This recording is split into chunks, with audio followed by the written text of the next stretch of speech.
नाज़रीन, मदइजे में medical officer समेत 4 माण्हुनि जी कोरोना टेस्ट रिपोर्ट पॉजिटिव अची वई आहे। वधीक तफ़सील ॾियण जे लाइ असां राब्तो कयो आहे मेराणी टीवी जे रिपोर्टर सूर्या मीराणी सां। जी सूर्या, छा तफ़सील आहिनि?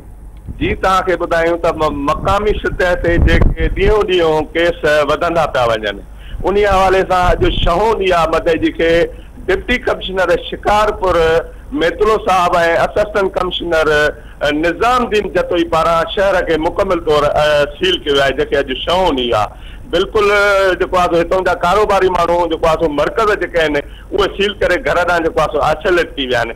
तव्हांखे ॿुधायां त medical officer doctor Kailash Kumar जेको मदइजी अस्पताल जो एमओ आहे, जेको मुब्तला थी वियो आहे ऐं इन खां मदइजी भरिसां गाए जा वासी आहे आफ्ताब बबड़ो, उहो मुब्तला थी वियो आहे। पलीजा पंवर जो हिकिड़ो मस्तानो आहे मुश्ताक पंवर ऐं कलीमला जेको आहे जलबाणी मज़दूरी कंदड़ मज़दूर आहे, उहो जेको आहे 4 ॼणा हिन वक़्तु मुब्तला थी विया आहिनि, जंहिंजो जेको आहे पहिरियां 14 हो हाणे वधी 18 थी वियो आहे।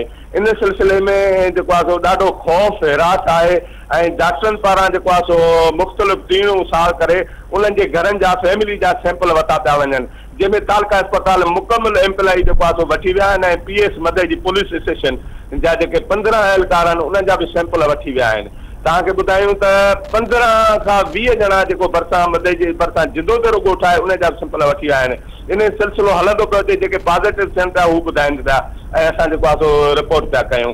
इन हवाले सां शहर में ख़ौफ़ हिरास बि आहे। ॿियो जेको शहरनि जो जेको चवणु आहे, जेके कल्ह शाम मुज़ाहिरो करे प्रेस क्लब ताईं बि आया हुया शहरी, त भई जेको ज़बरदस्ती जेको आहे मेडिकल ऑफिसर ऐं जेको आहे डॉक्टर जेको वठनि पिया कोरोना वायरस जी टेस्ट, उहा जेको आहे सरासर नाजाइज़ी आहे। शहरनि सां उहा तज़लील करे जेको आहे उन्हनि खे ज़ोरी मोटरसाइकिल ते लाइ जेको आहे सैंपल वरिता पिया आहिनि, जेको ग़लति आहे। शहरनि जो चवणु आहे त बिल्कुलु थियणु खपे ऐं जेको कोरोना में वायरस में मुब्तला आहे ऐं जेके उहे अलामतूं आहिनि उन्हनि जी थियणु खपे। बाक़ी इहो सरासर ग़लति आहे, जेको असां मज़म्मत था कयूं ऐं चऊं था जेको आहे शहर में एॾा घणा केस न आहिनि, जंहिं करे शहर खे सिर्फ़ु पसगर रही जेके ॻोठ आहिनि उहे मुलवस आहिनि। जी सूर्या, अमा जी महिरबानी।